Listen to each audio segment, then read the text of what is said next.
This week's edition of our Four Questions Journalist Spotlight is brought to you by Leff Savannah Media, Atlanta's best journalist database. Subscribe at leffsavannahmedia.com. Welcome to the next edition of our Four Questions Journalist Spotlight. We're talking entertainment, but we're talking entertainment and business with the entertainment business reporter from the Atlanta Journal-Constitution, Savannah Sicurella. And Savannah, I want to make sure that I have a list of all the places you've worked and interned. So I'm gonna throw that out and then we'll kind of get into the conversation. So you've been at the AJC for, let's see, is it 2 years now? It's like a year and some change. I Okay. think my anniversary is in May, All so right, so we'll call it 5 years. yeah, Uh, yeah, perfect. Atlanta Business Chronicle before that, and then some really good internships with NPR and the AJC and Pace Magazine before that, and some, I'm sure, quality time spent with the Red and Black at UGA when you were a student there at Grady. Uh, does that cover most of the high points? And did I miss anything good? No, that's about it. And there's stints at WUGA in Athens during COVID, which was interning or just working in journalism, I suppose, during COVID was a fun time for everyone. But So yeah, many things were interesting and different during COVID, right? yes, That's indeed. that's a whole nother conversation, I think. Uh, hmm so so you are your beat is entertainment business. So talk to us about what does that mean? What does that cover? And as importantly, what does it not cover? Because part of my goal here is to get folks not to call you with things that are not relevant to your beat. hmm Yeah, so I'm a business of entertainment reporter, which means that the scope of my work is a little different than like your straightforward entertainment reporter. So I'm not doing like junkets or more promotional interviews with actors or directors or musicians themselves.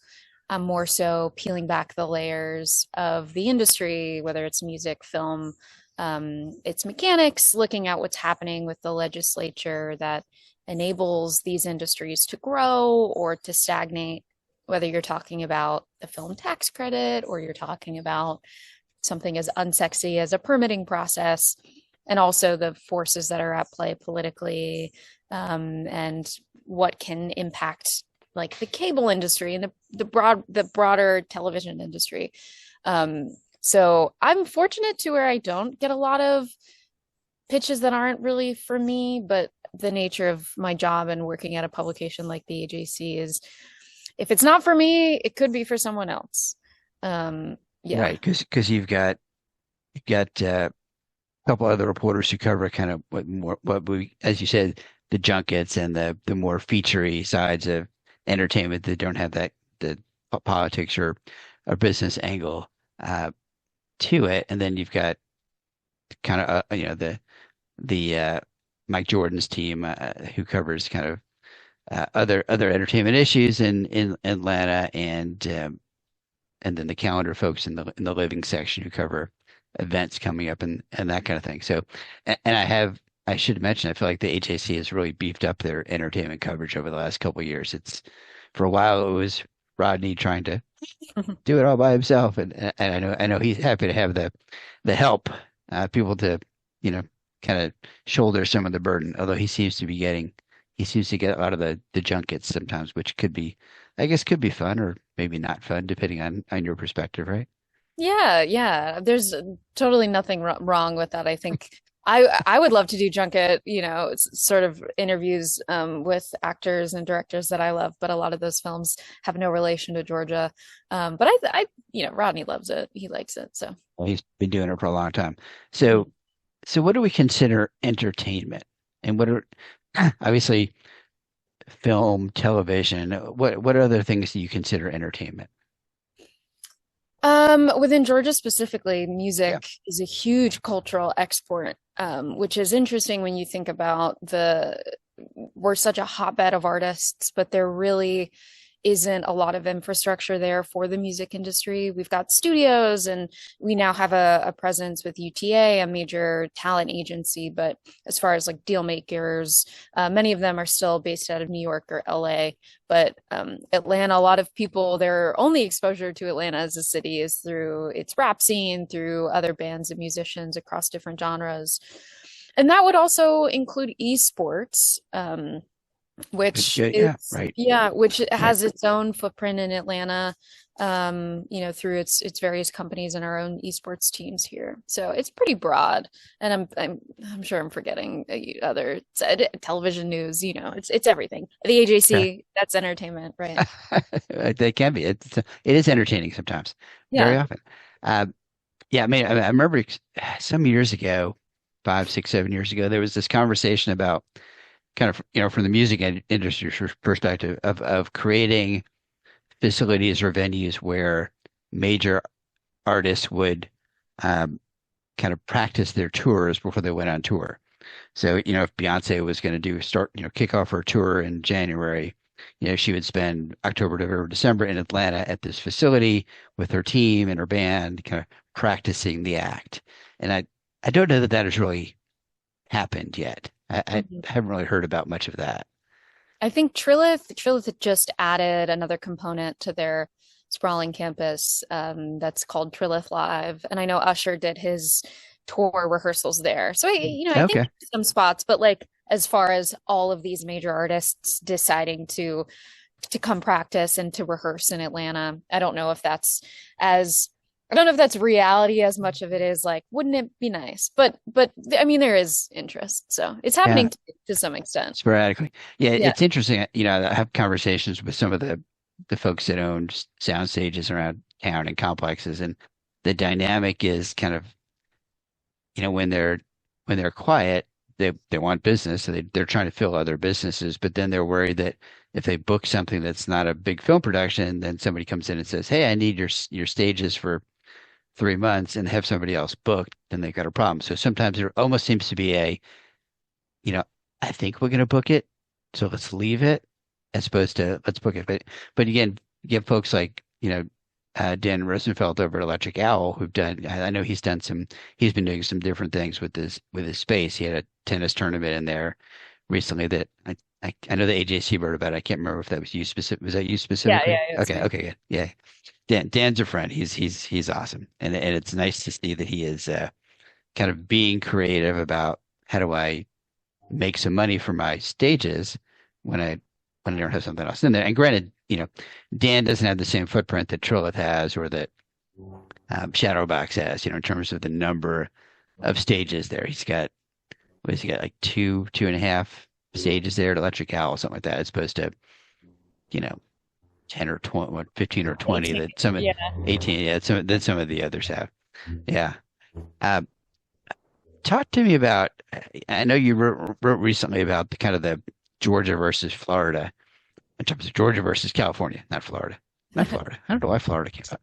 Georgia Football. versus California in terms of, you know, that battle between, the film industry there. Where is that and where is that going? Yeah, so it's really interesting.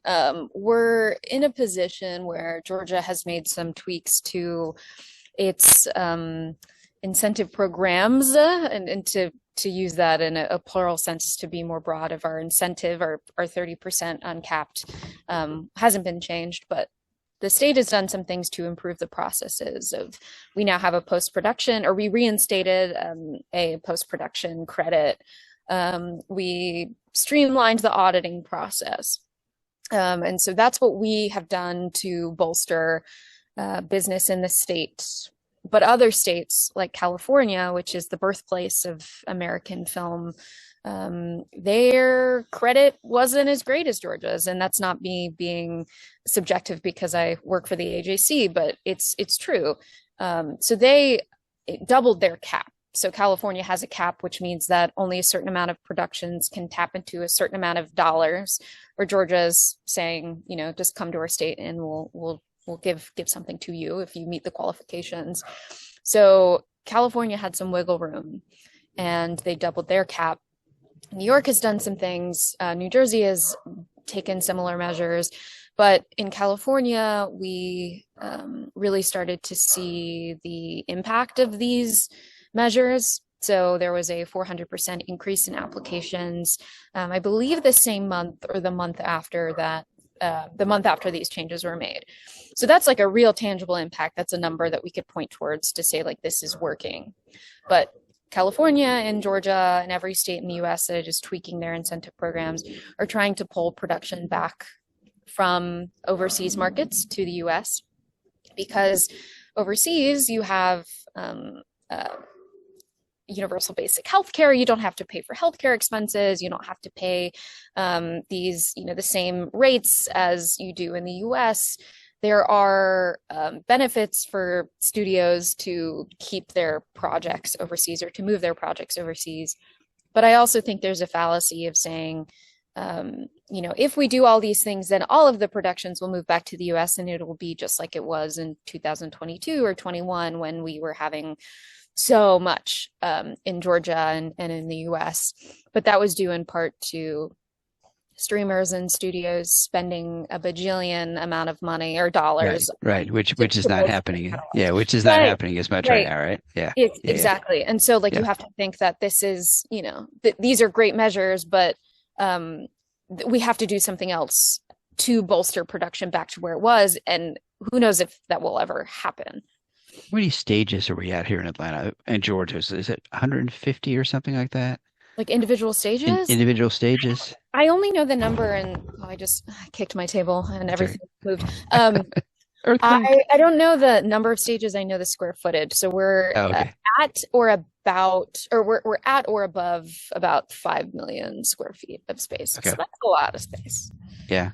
I mean, do you feel like Georgia has overbuilt the space, or do you think there's still appropriate capacity for the kind of business that we are and could bring in? So I think we built our stages for a boom period in production in Georgia that no one foresaw stopping as quickly or slowing down as quickly as it did. Um, But I wasn't should they have? I mean, right. And you have to think like I was not no one, was in these rooms with these deal makers when they were penciling out the numbers and saying that, we need to build sound stages because it's a viable business model. But you saw a lot of private money coming into the space nationwide. So it wasn't just Georgia, it was everywhere. And I think you were seeing numbers that were coming from Marvel as a big example, or just other major studio outfits spending so much money on these projects. And they thought that meaning the larger production and real estate community, thought that this was gonna, be the new normal because so many people were watching TV and right. content capital with a capital C. Um, so yes, but I think what's interesting is looking at like, what do we do? What happens next? What do we do with this space if we stay at the same level of production or we increase our production and we never get back to that period that we were in, 3 years ago? Yeah, I mean, and I do remember some of the stage owners talking about how booked they were, how far in advance they were, and how unusual that was back. And we're talking like four years ago, probably. They were saying, oh, usually it's, we're 2 years out, and now we're 6 months out, and we're getting this level of bookings. Uh, and I guess no one wants to look the gift horse in the mouth and say when all the money's coming in and all the bookings are coming in, hey, maybe we should slow down. It's more of a, hey, we should do more of this. It's Mm-hmm. there's a lot here. It's never going to end. Mm-hmm. The Yeah. gravy train is here. And that's, the cycle of real estate that happens in every, to use jargon, like every asset class, like industrial, office specifically in Atlanta. My AC unit just kicked in outside. But I mean, like that's the cycle, the expansion in the real estate cycle, and now we're going down. And I don't know if we'll be back up to the peak that we were, but it's going to go like this until kingdom come.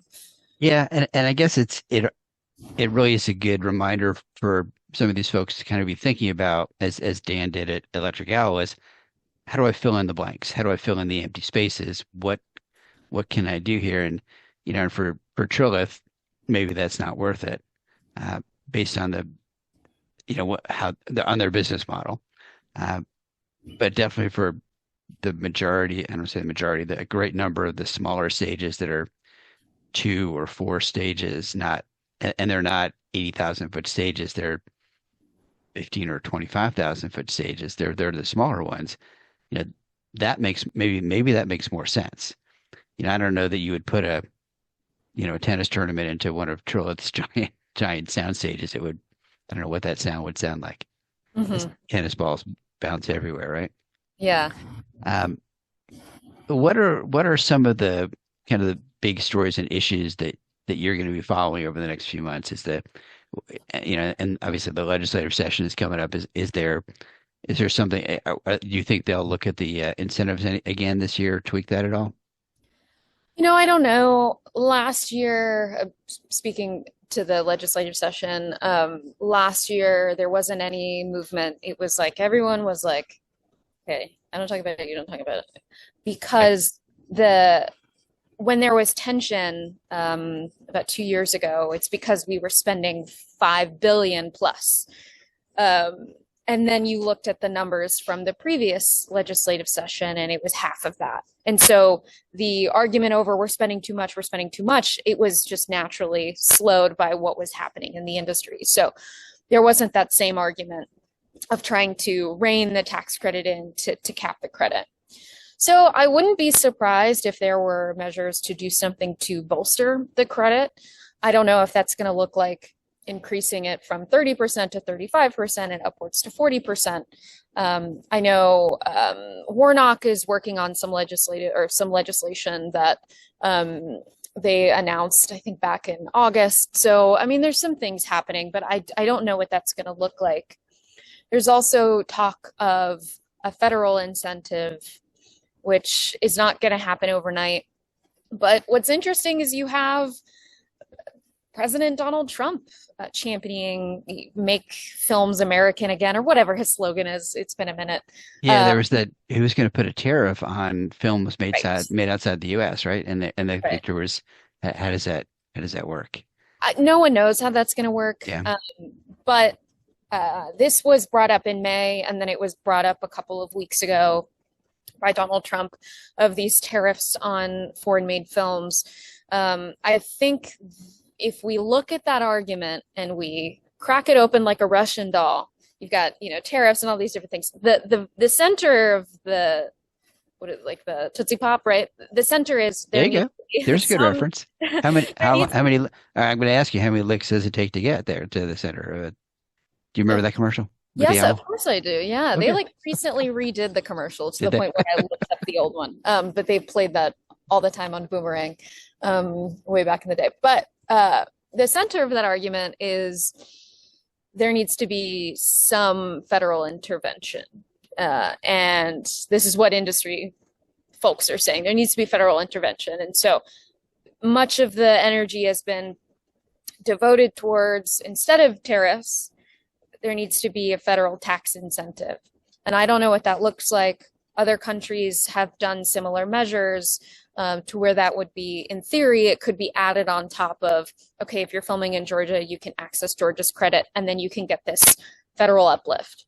But that is not going to happen overnight. And I'm interested to see in what we have to give up to have that, right?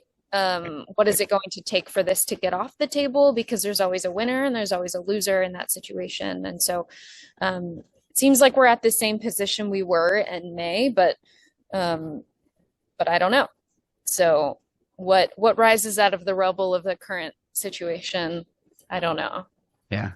All right. So we've got looking over the next month or two. What are some stories that are kind of on your radar that are things you want to cover?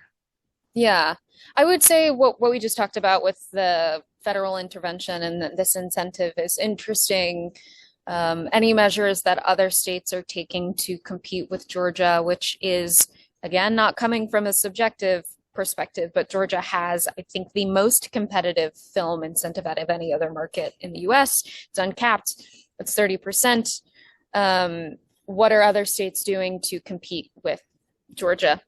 Will Georgia do away with its incentive program, which I don't foresee happening, but you never know. I think it's also interesting to look at from a content perspective. I hate the word content because content equals slop, but from a content perspective, we're talking about the film and television series themselves. What's going to change?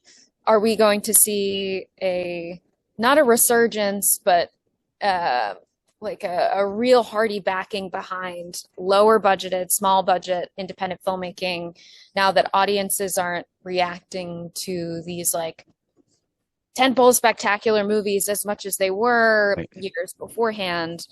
Um, you have studios like Warner Brothers that are pumping tons of money behind um, filmmakers like Paul Thomas Anderson and Ryan Coogler and um, more auteur filmmakers, which I think is great. I think we should be, like, as a public service, giving tons of money away to our great American filmmakers to make their vision come true for art's sake and not have to worry about how much money it's recouping in the back end. But like, you have to think about what is the sustainability of like big budgets behind these projects that are like you're spending 100 million plus on one battle after another, and you're confused why it isn't breaking even at the box office. It's Right. Right. is that sustainable anyway? But I think like Georgia specifically has been a market where filmmakers come in and they leave. And yes, we have a crew base here and we have vendors here and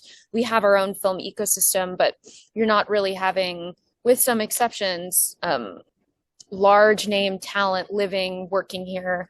I think James Gunn is a good example of that coming in. But what's going to happen?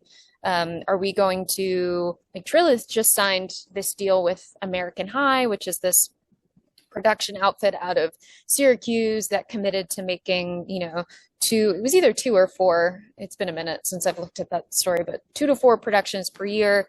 That's like a production company committing to producing films in Georgia. Are we going to see more of that? Or is it just going to be more one-off, coming Yeah. in, out I mean, business? our team has been working with the Rome International Film Festival, which comes up for first weekend in November, I think, up in Rome, and that is a great example of what you're talking about. Some locally produced films, but a lot of smaller productions that are not. Oh, I don't think any of them are the big Marvel tentpoles, but Mhm. that's another one, and that may be more of a entertainment feature story than an entertainment business story, but that's always a fun festival, and the Yeah. folks up there do a great job on that. And then of course we got DreamHack coming up the end of October for the esports, which is always a pretty good sized gaming opportunity and a fun opportunity to see the teams compete. I'm not a great gamer. I will try. I play a little bit. My kids play a little bit more than I do, but it is fun to go watch, on the big screens, the crowds cheering on the teams that are playing. And as you know, there's folks who get sponsorships and they're making money on esports. So Right. it's good to see. And the folks like Todd Harris have done really well with the sports here in Atlanta. All right, let me get into I call this the lightning round a little bit. So fun questions, short answers. What is something cool or fun about you that people might not know?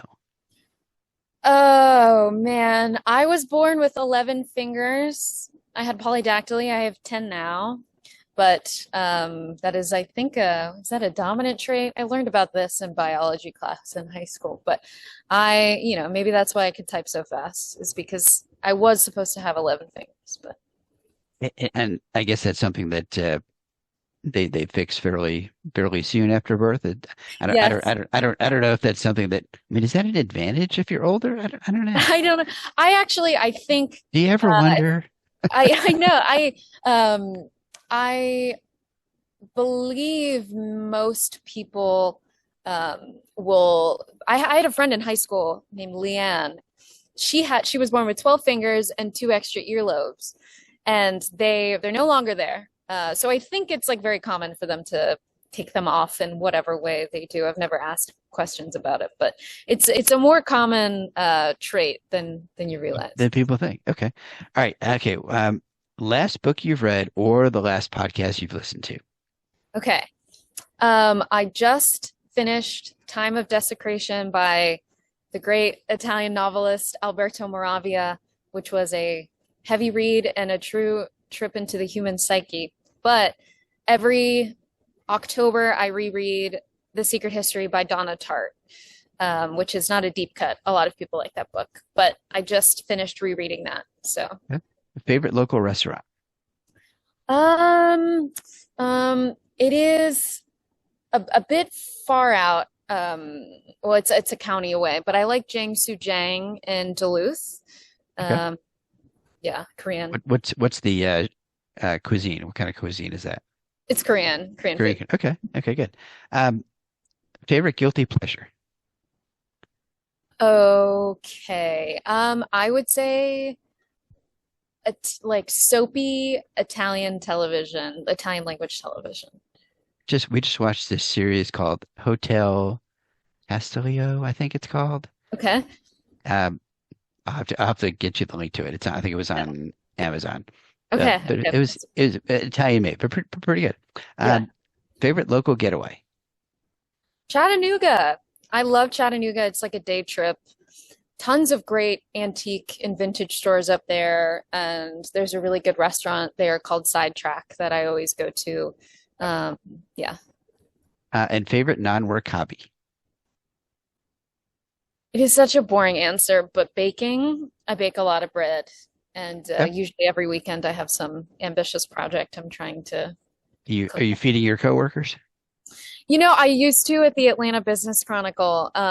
I would bring in because if I like don't like bring it to other people, I'll sit there and eat it all. You'll eat it all yourself. Yeah. But it's a little different at the AJC because there's so many people coming in, and I feel like if I don't make 70 cookies, it's unfair to everyone. But I should probably do more of that.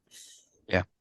Feed the important people, like, editors or people that Yeah, give you raises, that kind of thing. right, right. Yeah, Exactly. yeah. Uh, well, this has been a good wide-ranging conversation. Anything that you're working on that we haven't talked about that you want to mention? Um, no, not really. I think we hit all the hype. Hit the high points. Okay. I always like to leave them wanting more. If people think of something else that I should have asked, then I will get that letter. Why didn't you ask her about that? Right. Yeah. Yeah, that's right. Well, thanks. I appreciate it, Savannah. Well, we've been talking with Savannah Sicurella, the business entertainment or entertainment business reporter, some of both, with the Atlanta Journal-Constitution. Thank you, Savannah, so much for being with us. And as always, you can find our archive of Four Questions Journalist Spotlights on YouTube if you want to watch the video part, or on anywhere you get audio podcasts if you want to watch the audio part. And if you're interested in our Leff's and Letter Media database, go to leffsandlettermediadatabase.com and click the subscribe button because, theoretically I could, make money on podcasts, although I never will. But, it's always a dream. When I have like 50 million subscribers, then I'll, send Savannah a cut and we'll be Yeah. good. Yeah. Perfect. And then she can just open a bake shop and start selling her bread. And yeah, and we'll all be sad, right? Right. Exactly. Very good. Thank you, Savannah. I appreciate it. Talk to you soon. Bye bye.